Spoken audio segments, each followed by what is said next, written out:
In the autumn of 1857, the Germanic territories were still a collection of fragmented states, where ancient traditions mingled with emerging industrial progress. It was in this context that Professor Wilhelm Müller, a philologist from the University of Göttingen, began receiving a series of disturbing letters that would lead him to uncover one of the darkest chapters in the history of folklore collection. The letters spoke of missing children, unexplained disappearances, and stories that had been deliberately altered before reaching the published collections that would later become world-famous fairy tales. The first letter arrived on a Tuesday morning in October, written in careful Gothic script on paper that smelled of wood smoke and something else. Something that reminded Professor Müller of the anatomy laboratories where cadavers were dissected. The sender identified himself as Heinrich Weber, a former assistant to Jacob and Wilhelm Grimm during their early years of collecting folk tales in the German countryside. Weber claimed to possess original manuscripts that had never been published, stories too dark and disturbing for the brothers to include in their sanitized collections intended for children. According to Weber's letter, between 1812 and 1815, the Grimm brothers had systematically removed the most horrific elements from the tales they collected, creating alternate versions of stories that were rooted in actual events, murders, disappearances, and ritualistic practices that had occurred in remote villages throughout the German territories. Weber wrote that he had been present during many of the collection expeditions and had witnessed firsthand the terror in the eyes of the storytellers when they recounted what they claimed were not mere folk tales, but carefully disguised accounts of real tragedies. Professor Müller initially dismissed the letter as the work of a disturbed mind, seeking attention, or perhaps attempting some form of academic fraud. However, something about the specificity of the details mentioned, particular village names, dates, and references to unpublished correspondence between the Grimm brothers, compelled him to investigate further. He traveled to the small village of Steinau an der Straße, where the Grimm family had spent part of their childhood, hoping to find records that might contradict Weber's claims and put the matter to rest. What he discovered in the dusty archives of the local parish church would haunt him for the remainder of his days. The baptismal records, death certificates, and burial registries from the early 1800s contained numerous entries that seemed to correspond with the stories Weber had referenced. Children whose deaths were recorded with unusual notations, families that had disappeared entirely from the records within short periods, and marginal notes written in Latin that spoke of silentium necessarium, necessary silence, and veritas sepulta, buried truth. The parish priest, Father Johannes Brenner, was an elderly man whose family had served the church for generations. When Professor Müller showed him the entries and asked about their meaning, the priest's face grew pale, and he requested that they speak privately in the confessional. What Father Brenner revealed that day was that his grandfather had been the priest during the time period in question, and had left detailed private records about events that the official church documents could only hint at through coded language. According to these hidden records, the years 1812 through 1815 had been marked by a series of unexplained child disappearances throughout the region. The pattern was always the same. Children would vanish during specific lunar cycles, always from families that had recently told certain traditional stories to outsiders or visitors. The children's bodies, when found, showed signs of having been subjected to practices that the priest could only describe as ritualistic in nature, though he emphasized that no formal cult or organized group had ever been identified. Father Brenner explained that his grandfather had communicated these concerns to local authorities.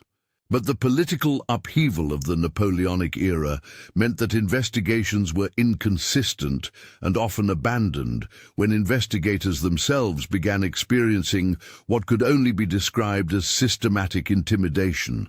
Witnesses would retract their statements, families would relocate without notice, and physical evidence would disappear from storage. The Grimm brothers, according to the priest's records, had been present in the region during this period and had collected stories from many of the affected families.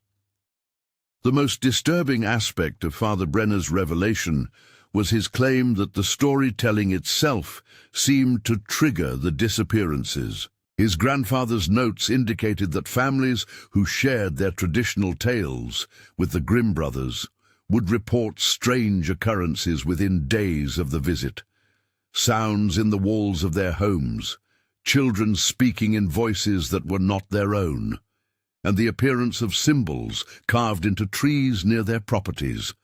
The symbols, which the priest showed to Professor Miller in hand-copied drawings, resembled no known alphabet but appeared consistently across multiple locations.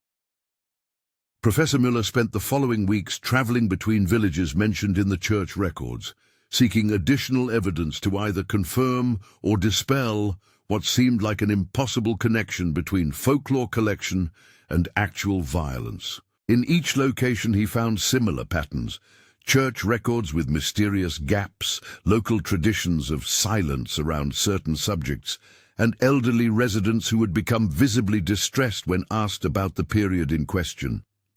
In the village of Wildeck, an old woman named Bertha Schneider agreed to speak with him only after he showed her a letter of introduction from Father Brenner. Bertha's grandmother had been one of the storytellers who spoke with the Grimm brothers, sharing a version of what would later become known as Hansel and Gretel. However, according to Bertha, the original story was not about a witch in a gingerbread house, but about actual events that had occurred in the forest surrounding their village during a harsh winter in the 1700s. Bertha explained that her grandmother's story described two children from a family suffering from famine who had been led into the forest not by their parents, but by a man who claimed to represent a charitable organization providing food for starving families. The children had been taken to a remote cottage where they discovered several other missing children from neighboring villages. The cottage's inhabitant was not a witch, but a woman who engaged in practices that Bertha could only refer to as the making of preserves. A euphemism that Professor Müller gradually understood referred to the preservation of human remains for purposes that were never explicitly stated in the original accounts. According to Bertha's grandmother, the two children had escaped and returned to their village, but their descriptions of the cottage's interior, which included detailed accounts of human bones incorporated into the building's structure and rooms filled with what appeared to be preserved body parts, arranged in patterns that served no discernible practical purpose, had been deemed too disturbing for inclusion in any published collection. The Grimm brothers had supposedly taken extensive notes about the children's descriptions, but had completely reimagined the story to remove any connection to actual events. Bertha also mentioned that her grandmother had spoken of other stories that had undergone similar transformations. The tale that would become Snow White had originally been based on the account of a young woman whose stepmother had engaged in what the original storytellers described as beauty rituals, involving the consumption of human blood and the preservation of organs removed from young victims. The mirror in the original story had been a polished metal surface that reflected not the stepmother's appearance, but images that appeared when human remains were arranged in specific patterns beneath it. The story of Rapunzel had supposedly originated from accounts of a tower where young women were kept for purposes related to what the original storytellers referred to as hair cultivation. The tower, according to these accounts, had been discovered to contain evidence of systematic torture designed to promote hair growth, with victims being kept alive for extended periods while their hair was harvested. The discovery of the tower had led to the disappearance of its inhabitant, but also to the mysterious deaths of several people involved in the investigation. Professor Müller began experiencing his own disturbing events as his research progressed. His hotel rooms would be searched while he was away, though nothing was ever taken. He would find symbols carved into the doors of his lodgings, the same symbols that appeared in Father Brenner's copied drawings. Local residents who had initially agreed to speak with him would claim no memory of their conversations when he attempted to follow up on specific details. Most unnervingly, he began receiving letters written in the same Gothic script as Weber's original correspondence, but these new letters contained only single sentences repeated multiple times. Some stories are meant to remain buried, and the collection continues. The investigation took a more frightening turn when Professor Müller attempted to locate Heinrich Weber, the man who had initiated his research with the first letter. According to records at the University of Göttingen, no Heinrich Weber had ever been employed as an assistant to the Grimm brothers. Furthermore, the address provided in Weber's letter led to a boarding house where the proprietor claimed no one by that name had ever resided. The handwriting analysis Professor Müller commissioned revealed that Weber's letters had been written with ink that contained human blood mixed with traditional iron gall ink, a detail that would have been impossible to detect without chemical analysis. As autumn turned to winter, Professor Müller's research led him to a remote monastery near the town of Fulda, where he hoped to find additional church records that might provide clarity about the events of the early 1800s. The monastery's librarian, Brother Thomas Neumann, initially denied access to the historical documents, but eventually agreed to allow Professor Müller to examine specific records after reviewing his credentials and letters of introduction. The monastery's archives contained correspondence between local church authorities and the Grimm brothers that had never been included in published collections of their letters. These documents revealed that church officials had expressed serious concerns about the brothers' collection activities, specifically regarding reports of increased violence and disappearances in areas where they had conducted interviews with storytellers. One letter, dated 1814, described a meeting between Wilhelm Grimm and the local bishop, during which the bishop had supposedly demanded that the brothers cease their collection activities in certain villages due to circumstances that exceed the bounds of natural explanation. Brother Thomas explained that the monastery had maintained detailed records of unusual events throughout the region for centuries, as part of their responsibility to document potential evidence of supernatural phenomena for evaluation by church authorities. According to these records, the period of the Grimm brothers' most intensive collection activities had coincided with the highest number of reported unexplained deaths and disappearances in the monastery's recorded history.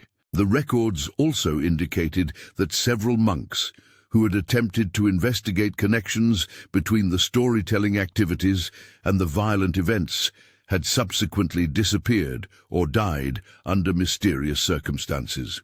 The monastery's records included transcripts of confessions given by individuals who claimed to have witnessed rituals that incorporated elements from traditional folk tales. These confessions described gatherings where participants would reenact scenes from stories like those collected by the Grimm brothers, but with live victims substituted for the fictional characters.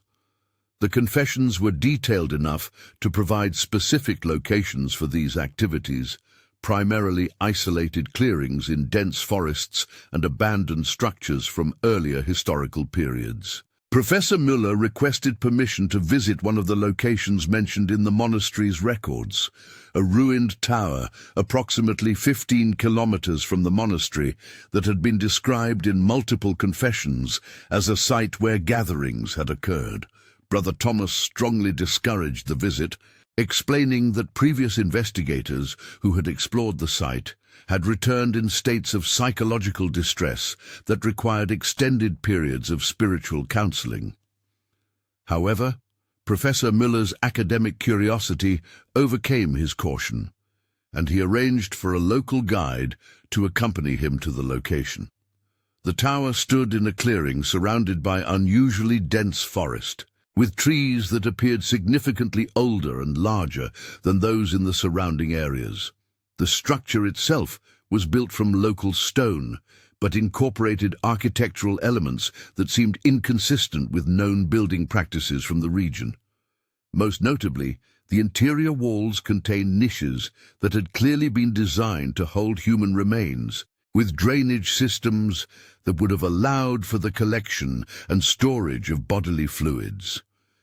The tower's upper level contained a room with walls covered in symbols similar to those Professor Müller had seen in Father Brenner's drawings, but carved directly into the stone with precision that suggested significant time and effort had been invested in their creation. The floor of this room contained a circular pattern of stones that had been worn smooth, as if from repeated use, and stained with substances that had penetrated deep into the rock.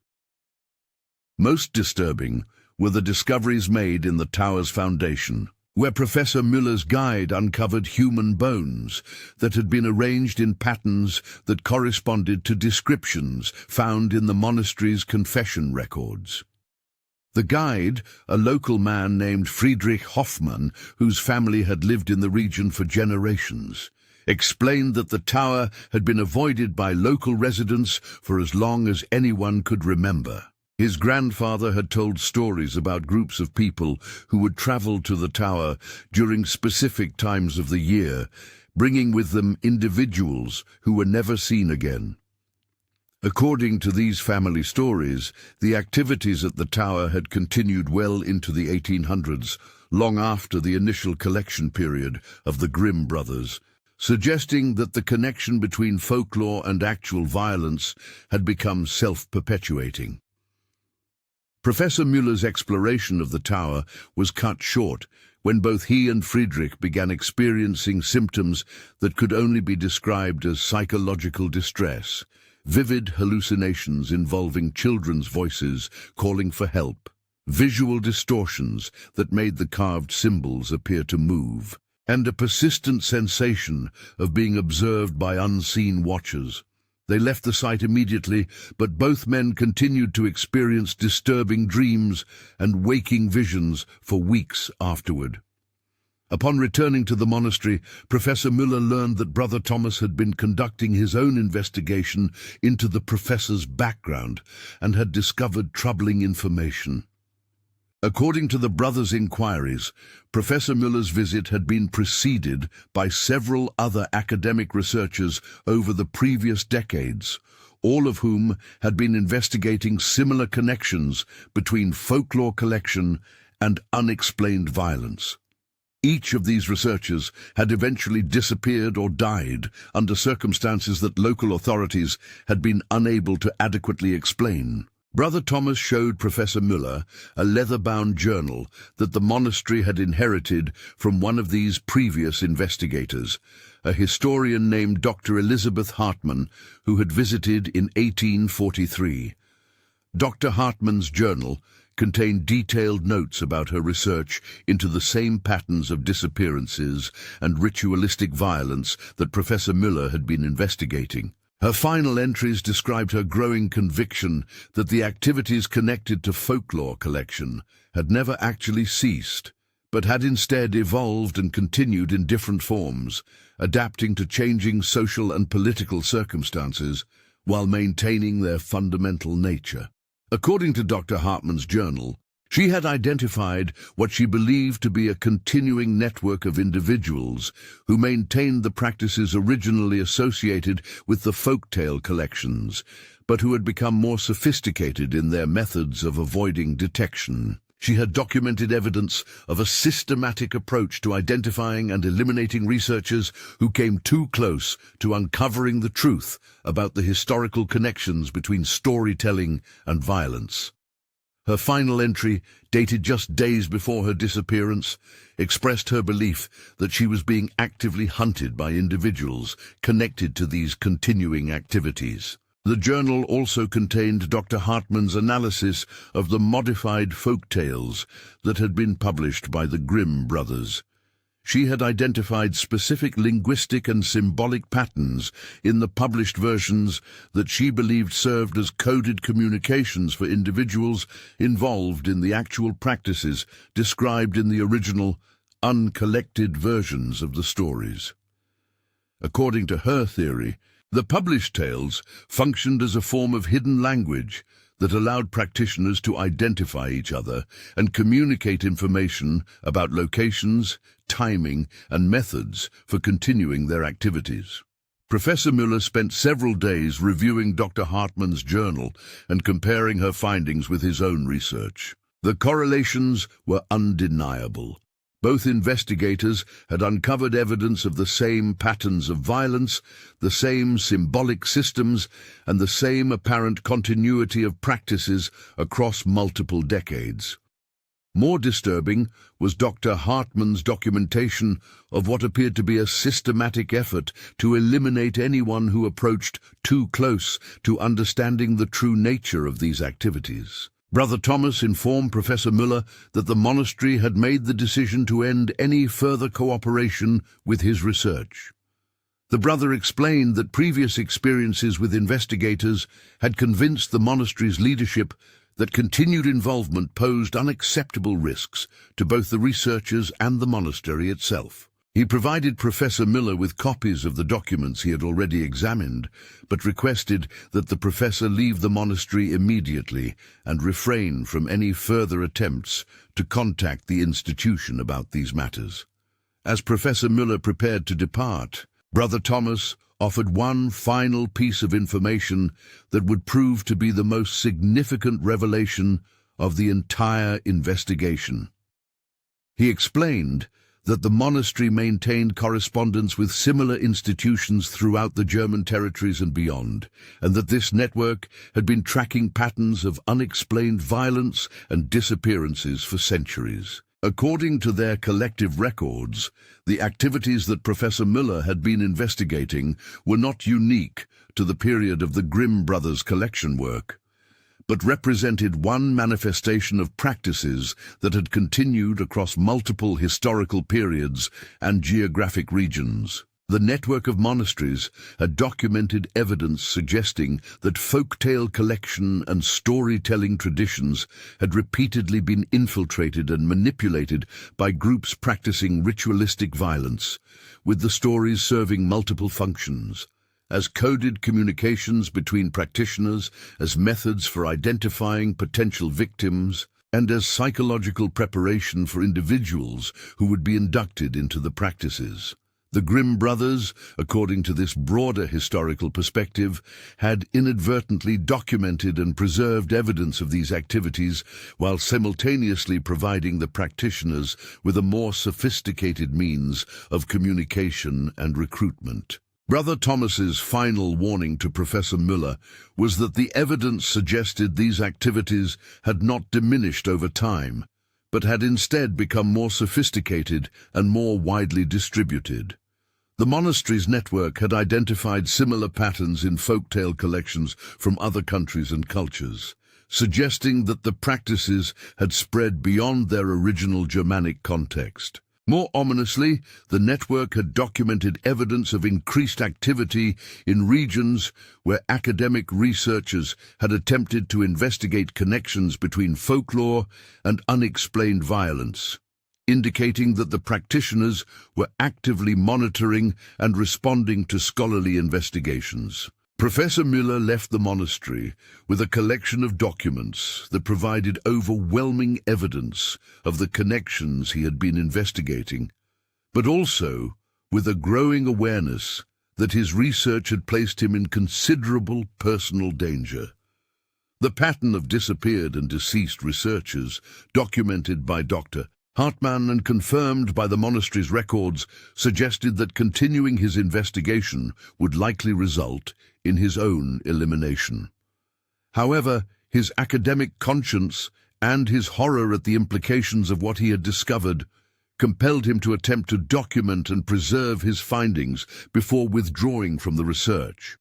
Upon returning to the University of Göttingen, Professor Müller discovered that his office had been thoroughly searched and that several key documents from his research had been removed. The university's administration claimed no knowledge of the search and suggested that Professor Müller might have misplaced the missing materials. More disturbing, several colleagues reported that individuals identifying themselves as representatives of various academic institutions had been making inquiries about Professor Müller's research activities and requesting information about his findings and future plans. Professor Müller spent the following weeks preparing a comprehensive report documenting his investigation and its findings. He created multiple copies of the report and arranged for them to be delivered to various academic institutions and government authorities, hoping that widespread distribution would provide some protection against attempts to suppress the information. However, as he was completing this process, he began experiencing the same types of threatening events that had characterized the final stages of his field research. His lodgings were repeatedly searched, though nothing was taken and no signs of forced entry were evident. He began receiving letters written in the familiar Gothic script, but these letters contained increasingly specific threats related to his research activities and future plans. Most unnervingly, he began encountering individuals in various locations who seemed to be observing his activities and who would disappear when approached or questioned. The final entry in Professor Müller's personal journal, dated December 15, 1857, described his decision to abandon his research and leave Göttingen immediately. He wrote that he had become convinced that continuing his investigation would result in his death, and that he believed the individuals responsible for the historical violence he had documented were still active and still capable of eliminating threats to their continued activities. He arranged for his research materials to be sealed and deposited in various archives, with instructions that they should not be accessed for several decades. Professor Wilhelm Müller disappeared on December 22, 1857, while traveling to what he had told colleagues would be a brief holiday visit to his family in the Rhineland. His luggage was found in his hotel room, arranged neatly as if he had simply stepped out temporarily, but he was never seen again. Local authorities conducted a perfunctory investigation but found no evidence of violence or foul play. The case was officially closed after 3 months, with Professor Müller's disappearance attributed to voluntary departure due to personal reasons. The university discovered that Professor Müller had made arrangements for his research materials to be distributed to various archives throughout Europe. But when attempts were made to locate these materials several years later, most of the archives reported that their copies had been destroyed in fires, floods, or other incidents that had affected their document storage facilities. The few surviving fragments of Professor Müller's research were eventually consolidated at the University of Heidelberg, where they remained in restricted access storage for nearly a century.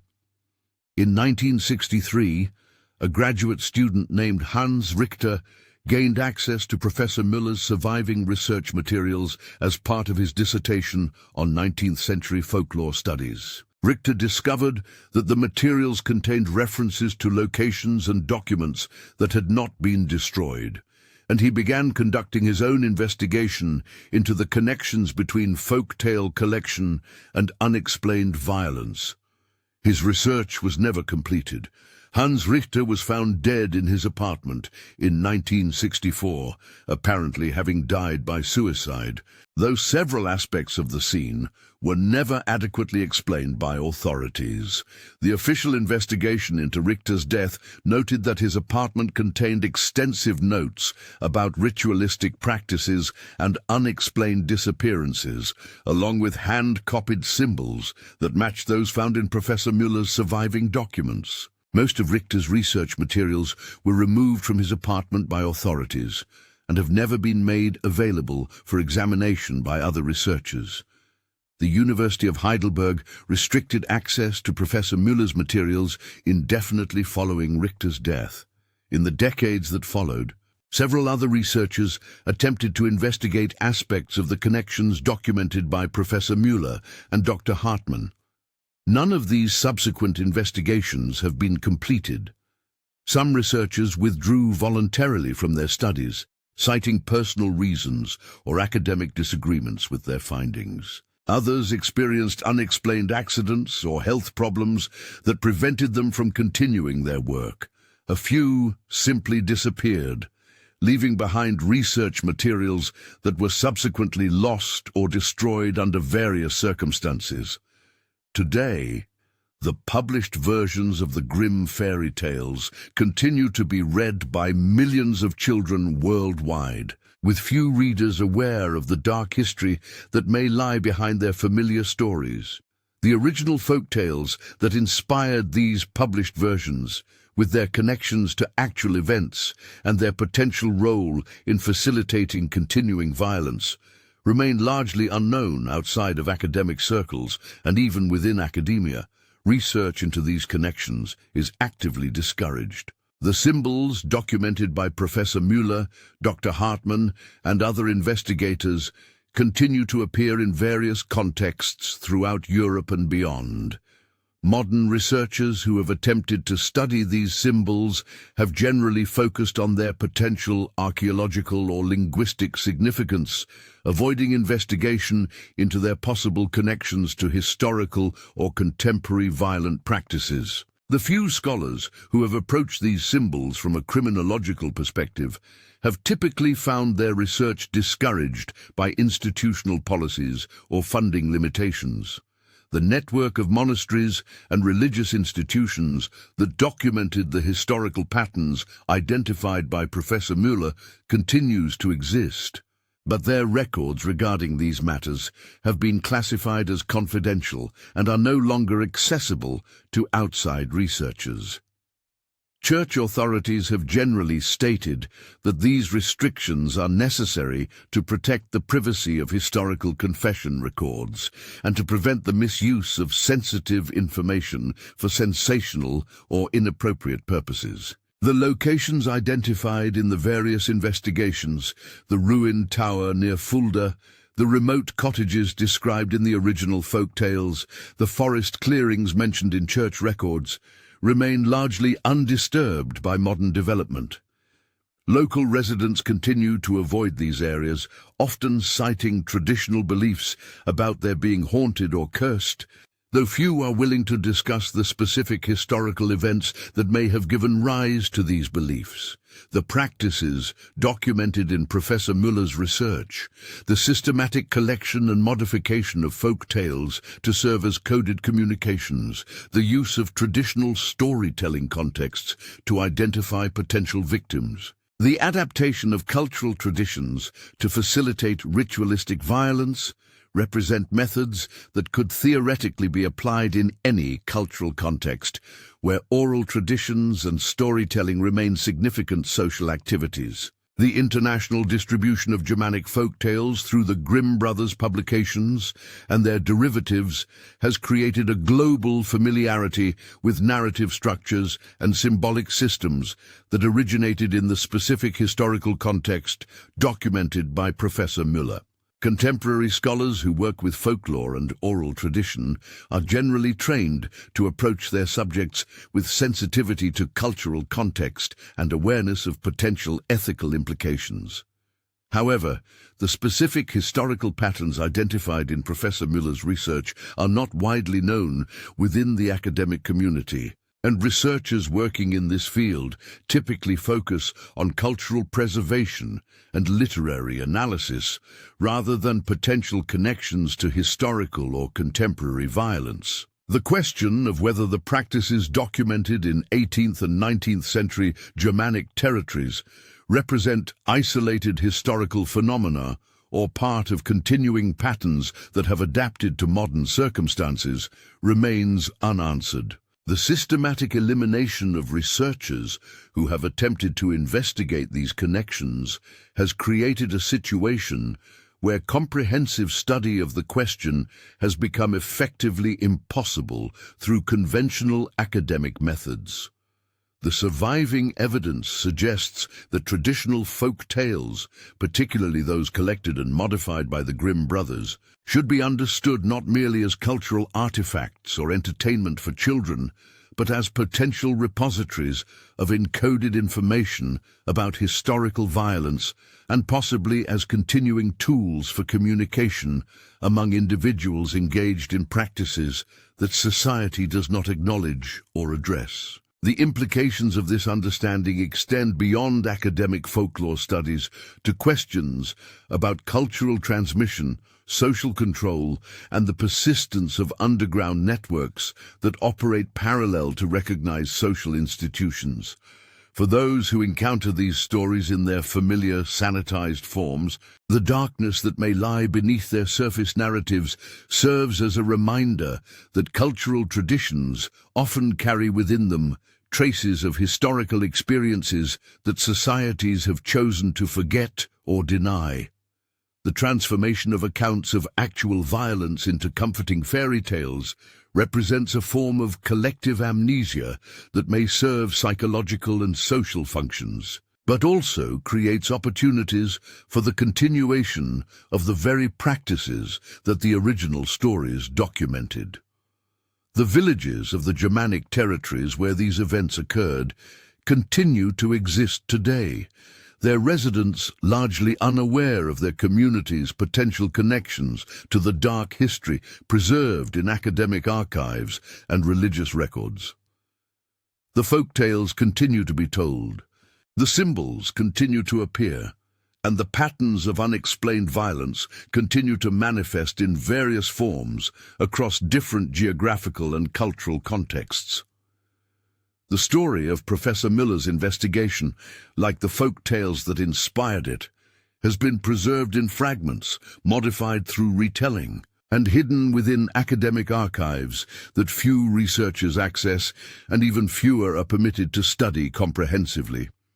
His fate, like that of the other investigators who followed his path, serves as a warning about the risks inherent in attempting to uncover truths that powerful interests prefer to keep buried. The ultimate lesson of this dark chapter in the history of folklore collection may be that some stories are indeed too dangerous to tell in their original forms, not because of their supernatural content, but because of their connections to human activities that continue to pose real threats to those who come too close to understanding their true nature.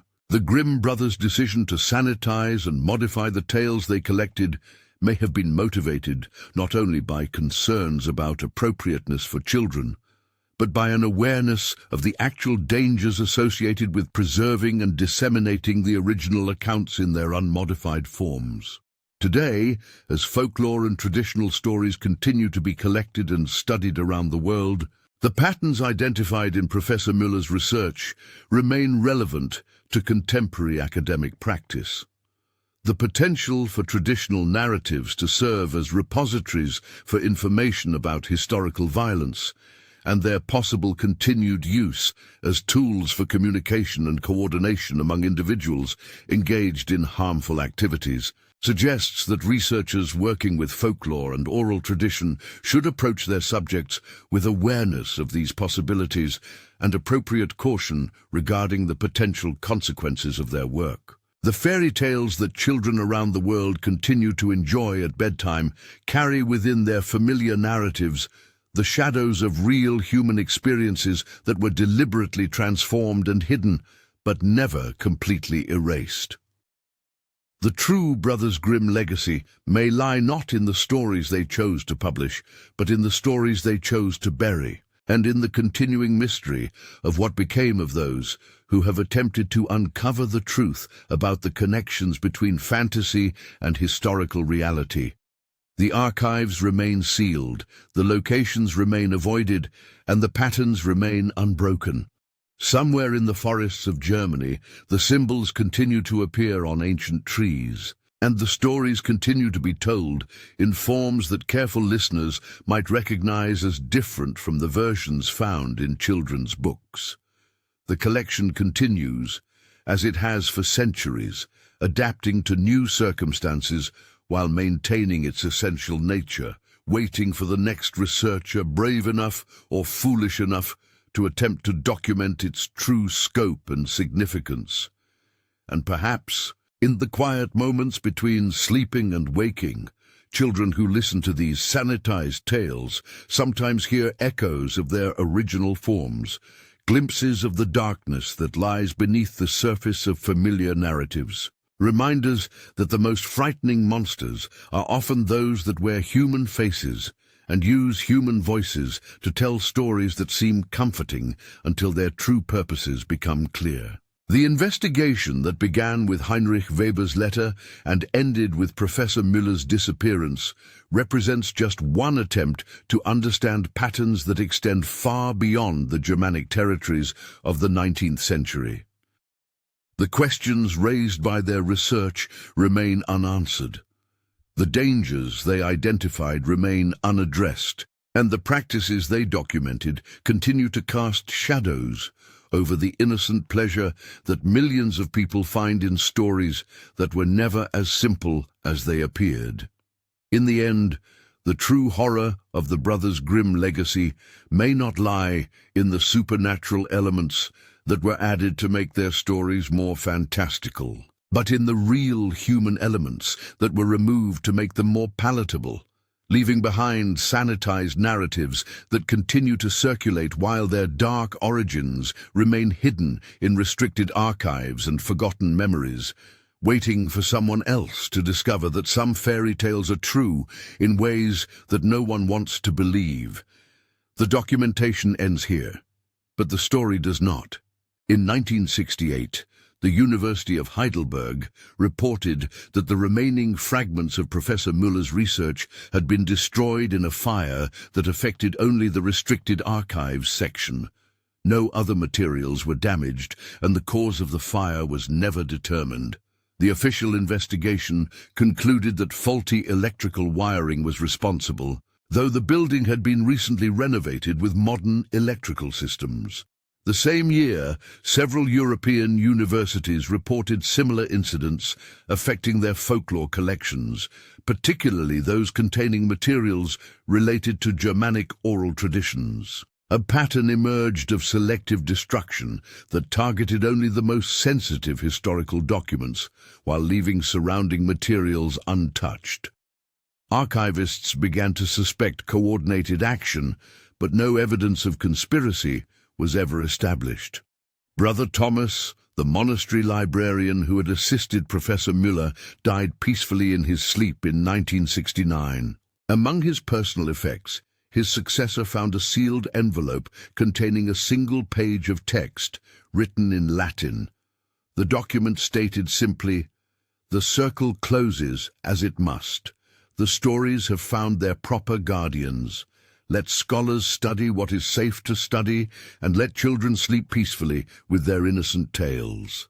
The last official attempt to investigate these matters occurred in 1970, when a team of researchers from multiple universities proposed a comprehensive study of connections between folklore collection and historical violence. The project was cancelled before it began, citing concerns about potential psychological harm to researchers and questions about the academic merit of pursuing unverifiable historical claims. Today, the Grimm fairy tales remain among the most beloved children's stories in the world. Their dark origins have faded into academic footnotes and restricted documents that fewer and fewer people access with each passing year. The symbols that Professor Müller documented continue to appear sporadically in various contexts, but they are generally dismissed as historical curiosities or artistic motifs without deeper significance. In small villages throughout Germany, elderly residents occasionally speak of times when certain stories should not be told, when certain places should not be visited, and when certain questions should not be asked. Their grandchildren typically dismiss these warnings as superstitious remnants of a less educated past, preferring the sanitized versions of their cultural heritage that have been approved for general consumption. The true legacy of the brothers Grimm may be that they succeeded in transforming accounts of real horror into harmless entertainment, creating a barrier between contemporary society and the dark practices that their research inadvertently documented. Whether this transformation represents a victory of civilization over barbarism or merely a more sophisticated form of concealment remains a question that no living researcher is able to investigate safely. The stories continue to be told, the children continue to listen, and somewhere in the forests of Germany, ancient patterns persist in forms that have evolved beyond recognition while maintaining their essential nature. The collection continues, as it always has, patient and methodical and utterly human in its darkness.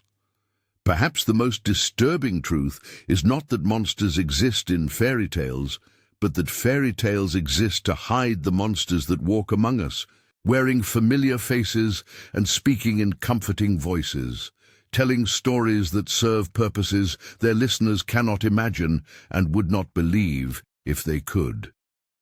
The investigation that began with Heinrich Weber's letter and consumed the lives of numerous researchers over more than a century has officially ended.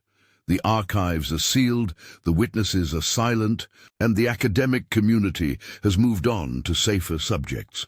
But late at night, when children ask for one more story before sleep and their parents reach for familiar books containing familiar tales, the darkness that inspired those stories remains, patient and persistent, waiting for the next generation of listeners to discover that some fairy tales are more real than anyone wants to believe. The brothers Grimm collected stories from the German countryside, modified them for publication, and created a legacy that has endured for centuries.